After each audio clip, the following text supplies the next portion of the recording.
Last time on Russia's Gone Mad with Style, we got beat to death by several hot babes as the world surrendered to Collective 2.0. God only knows what they did to us in bed that night. Sometime later, we learned that there's actually multiple endings to this game, each being a DLC expansion. The devs just told you though that you have to wait many months before you get to see them. Sounds like your dad after he went to get the milk. And with that being said, we continue the adventures of the legendary video game protagonist named Perry the Platypus 3 on his new quest to return to motherfucking Russia with the intent to stop that talking sexy upgrade machine from earlier.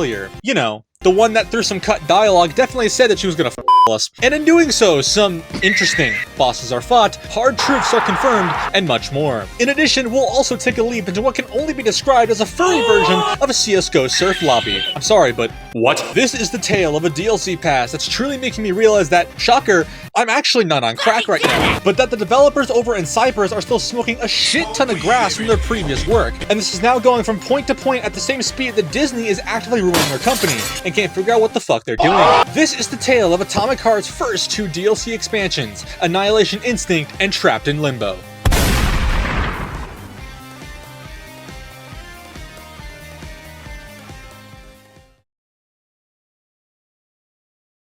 Aside from the strange intro, I should probably explain what these DLCs are, and probably how this video is going to be laid out. You're probably just as confused as I am, but I am always confused, so this isn't anything new. Atomic Heart's Atomic Pass has a total of 4 DLC expansions slammed together into one package. As of this video, 2 of them are live right now, those being Annihilation Instinct and Trapped in Limbo. Annihilation Instinct follows Agent P3 on his return to Facility 3826, with the intent to stop the evil, talking, sexy upgrade machine named Nora from what can basically be described as turning the Mandalev complex and potentially Facility 3826 into a Russian version of the vanilla unicorn from GTA 5. And Trapped in Limbo is the equivalent of a game of surf in CSGO. We'll touch on that a bit later, but for right now, let's focus on the first of these DLCs, that being Annihilation Instinct. Honestly, this DLC is just telling me what my instincts tell me every day when I walk into work, that I'm gonna have to annihilate every old person that comes to the drive-thru and orders too much shit. And the second instinct, to stop talking to girls before I embarrass myself so bad that I die of cringe. We open to what can only be described as a dreamscape of sorts, perfectly replicating what my mind feels like when I'm in bed, dreaming of fame, video games, and of course, women. Turns out that we are actually staring at a mannequin the whole time. Way to amp up the horror vibes. We awaken, you guessed it, a lab. At least I can get the tag off me that says that you should subscribe. Otherwise, you're gonna get slapped across the face with a body pillow in your sleep tonight. And I'm not talking about the good kind either. Astolfos is locked and loaded, my boy. Moments later, we walk outside to become wet, thanks to God pissing upon the populace. Therefore, we do a bit of puzzle solving by using these bridges that are just as buoyant as Rios Gremory's chest to get from plant house to plant house. This took 15 minutes, by the way. After seeing a guy have a case of the Mondays, we steal this weapon known only as the anal guard stick and enter the outside world. It turns out that Granny Xena doesn't exactly like Nora after she stole her Feastables bar, and now hates P3 even though he didn't do jack shit. Oh, by the way, she also controls the robots. This can only end badly. Shortly after delivering the Big Bang on all the robots, we now must find a way out of Shrek's swamp. I better hurry up, otherwise this is gonna get messy real quick. After not being able to pick up this item for some unknown reason, it was stuck to the chair, I swear, we have a brief brawl at this tower before getting to meet Lebedev. He's your typical run-of-the-mill scientist who helps us by repairing our glove and explaining the situation. He basically says that we are off the grid from the rest of the collective neural network, thanks to Nora, and that Granny Xena isn't exactly a big fan of that. Yeah, I forgot to mention that each of Atomic Heart's DLCs focuses on specific endings of the base game. This particular DLC focuses on the more weaker and anticlimactic ending, which involves Sechenov never dying and P3 never having ripped that thing out of his glove at the end of the base game. It's just a minor detail to mention, so use it as you will. After fisting this machine quite rudely and then trying to pull out, we also learn that Granny Xena wants Nora specifically because she's basically a weapons factory on wheels. So what that actually means is that Nora is just Russia's nuclear arsenal on steroids. As for the TLDR for what the main mission of Annihilation Instinct is, it goes something like this. Lebedev tells us that he left a collection of BD's nuts scattered across the Mandalev complex, which I guess are gonna help us stop Nora. So it's our main job to find them and return them to him. In a way, I feel like he's telling us to go find his balls, and to that I say, you gotta have a girlfriend, dog, just get her to do it. Thus, our first task is to get a BD to unlock the way into the Mandalev complex. It's here that we get our core glove abilities back, like our stasis, shield, and shock abilities, as well as the ability to loot. Hey, you remember all those chests that I kept passing through on our first entry into the swamps? Well, I'm happy to inform you that for the next 25 minutes, I was spending running around in the opposite direction of where I should have been going. By the way, this town we passed through is called Little Venice, and last I checked, this does check out. It's completely overgrown and is underwater, just like the real thing. Also, there's a talking goose goose, and for some reason it's sentient. It will smash your face in if you attack it. It will also just say some pretty rude shit to you as it runs around like a scared little bitch. I'm not sure what the significance of this goose is, but it's incredibly funny nonetheless. After several minutes, we find the BD and return it to Lebedev and his robot Terenti. He seems a bit sus, not gonna lie. We head downstairs to get the Secutor, a weapon that I can't seem to figure out if it comes from Cyberpunk or from Doom 64. Lebedev then mentions that BDs will run away from us, and that they aren't exactly dangerous until they start combining with each other. I'm sure that's not going to happen later down the line. Won't result in my balls getting destroyed by another pair of balls that are 20 times bigger than mine. With haste, we make our way to the greenhouse sector to get another BD, before getting attacked by what can only be described as Mr. Beast's children. Also, why the fuck is Ride of the Valkyries playing in the background? I just knew that Jimmy was gonna come out and tell me that I can help with Team Trees by killing the founders. During the gameplay of this DLC, you'll unlock weapons that you use during the base game, as well as any upgrades that you have for them as well. I'm not gonna touch on anything really gameplay related for Atomic Heart in this video, mostly because it's generally the same for the DLC. So if you want to see that in further detail, go check out my previous video covering the entire base game of Atomic Heart. After all, it is the least viewed video I made last year, so more views wouldn't hurt. But TLDR is that everything from the base game is carried over to the DLC, so it's all very familiar. After finding the BD for the not true at all quest named Life is Like a Box of Chocolates, we get the next main quest of finding the remaining BDs in the complex. So now it's time to head downstairs into hell, and finally stop touching grass. Thank God my gamer brain was about to explode. After having the typical chat of giving my girlfriend birthday presents once every 36 minutes, wish I had one of those, we enter a new room to find the red version of that one white substance. You know, the one that had like 5 different appearances in the base game. Yeah, that guy. 2 BDs come out and are like, let's rip and tear, and then do the deed right in front of us before combining into a double-stacked BD's nuts, and then destroy the red goop. So let's have a bit of a throwdown in the kitchen, because this is just how it went with Master Baker.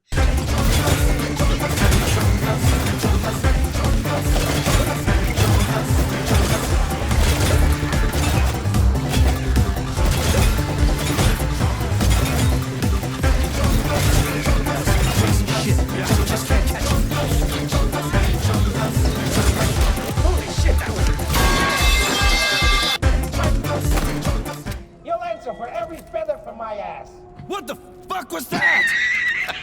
After collecting some balls for a bit, we enter a rather large room with a statue in the middle, and after pressing the big red button, mistakes were made.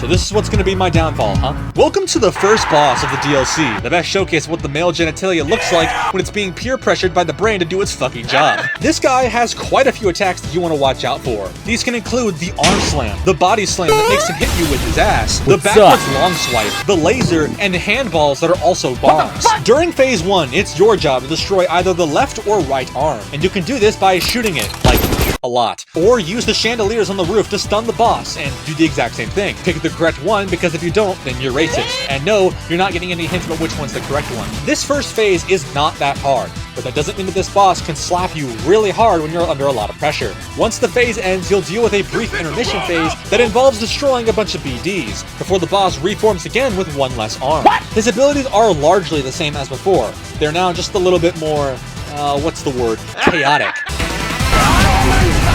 What are you gonna do now, big boy?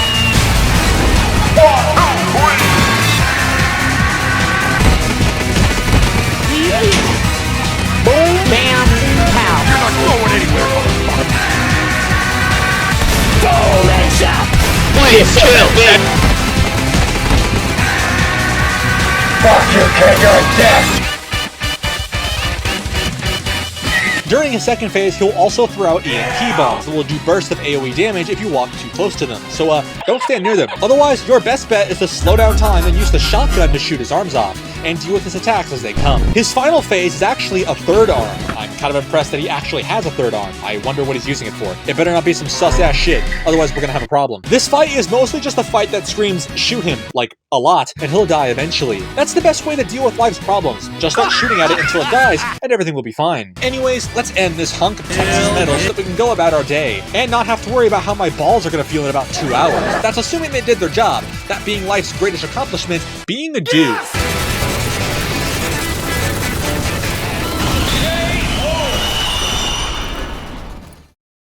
After After finishing the most balls-tastic boss in the entire game, we now have to complete the greatest puzzle ever known to man, known only as Find a Way Out, Cupface. I eventually figured it out, and definitely didn't look it up on YouTube whatsoever. Nope. After seeing my fan club outside several doors, this next puzzle involves putting the BDs in cages to find the right one. So what that actually means is that I'm locking up the children into pens like they rightfully deserve. Sometime later, we enter a ship hangar in search of another one of Nora's long-lost ball sacks. And after killing some more robots and dodging the rolling carts of doom from my local Walmart, we have quite the fight in one of the hangars. Later on, we head off to the next BD, which is in this engine-looking thing that for some reason feels like something I'd see in an Apple commercial. Now, however, it's time to head back to the service momentarily to get another ball to add to my growing collection from my downstairs area. We return back underground to that computer thing that I mentioned like 30 seconds ago and have a brother versus sister conflict about wanting to learn about P3's wife. So Nora then tells us to go fuck up the old man's lab, and then she'll bring us into the back rooms to chat with us. And while you might think that this is a bad idea, given that, you know, Nora's a villain, I see it as a good thing.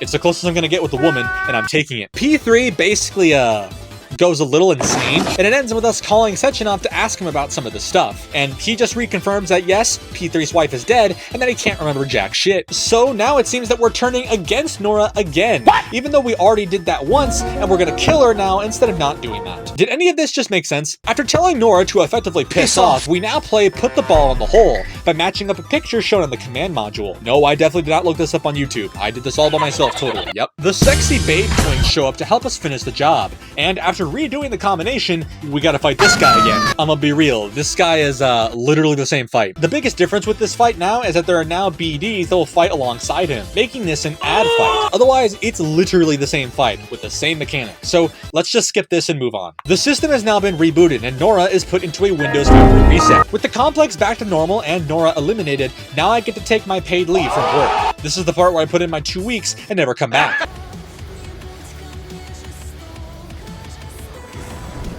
Aw, fuck, she's still coming after my white ass? That about does it for Annihilation Instinct, the biggest of the 2 expansions that we'll touch on in today's video. Overall, it was pretty simple, but it still presented some fun challenges and puzzles. I like that all of your weapons, upgrades, and more are brought over from the base game and are unlocked fairly quickly into starting the DLC. I do wish that there was at least one more boss, or that the last boss was a different boss entirely. It just feels a bit dull from that perspective. The world feels a bit empty. There isn't really that much to explore, nor is there a great variety of enemies. Many of the enemies from the base game are present, and I would have loved to see several new variants. Still, I think that this was a great first DLC, and I'm pretty stoked to see what Trapped in Limbo brings to the table.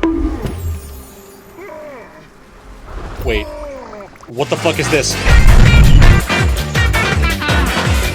Yeah, welcome to Trapped in Limbo. I never would have guessed that an expansion in a game about FPS Russia's true intentions would feature what can only be described as a furry's daydream. I'm starting to think that I just got onto Space Mountain, only this time it's actually going to space. This game mode can effectively be explained in one sentence. This is just surf with the Candyland skin on it. And while that sentence probably didn't make sense, allow me to explain it in a way that makes no sense. That way I confuse you so hard that you have a brain aneurysm and die whilst watching this video. What I mean by surf is a game mode called Surf from Counter-Strike Global Offensive. In this game mode, players would surf on slanted platforms aiming to gain score and reach an endpoint. If you've ever seen those videos of Subway Surfers or Minecraft parkour playing in the background with someone talking, well, surf was once, and probably still is, in that same vein of content. And it's the same thing as, say, people doing stuff that they do on Omega. Point is, Trapped in Limbo uses a DM spotlight on that and uses it for its own purposes. Only this time it tries to make itself somewhat original by making it look like it just came back from either a furry convention, any kid's dream, or my personal favorite, Vanellope Von Schweet's home of Sugar Rush. It's pretty hard to make this a somewhat lengthy segment, so let me whip something out real quick. The TLDR of this entire expansion is that you surf on this candy course and pick up apples, which act as a score of sorts. You use these apples to spin for weapons or buy items, which you're gonna need to fight off the very, and I mean very, small amount of enemies that this DLC puts on the table, like these small midgets that you have to cast into a bullseye. I'm really not sure what they did, nor why I have to send them to the Candyland version of the Shadowlands, but I guess P3's wife is telling me to, and I ain't gonna not listen to a woman. Or this floating head that reminds me of the floating Mario head from my nightmares. Oh right, the entire plot of this DLC is that this is some sort of dream. Yes, Limbo is mentioned in the base game a number of times, as a place where a person's conscience goes after death. P3 is the only one to have survived from both entering and leaving Limbo, and his wife is here in Limbo. Although, this shit just sounds like it'd be horrible to live in, because it's not like you're just gonna fall down into Facility 3826 if you happen to fall off the course.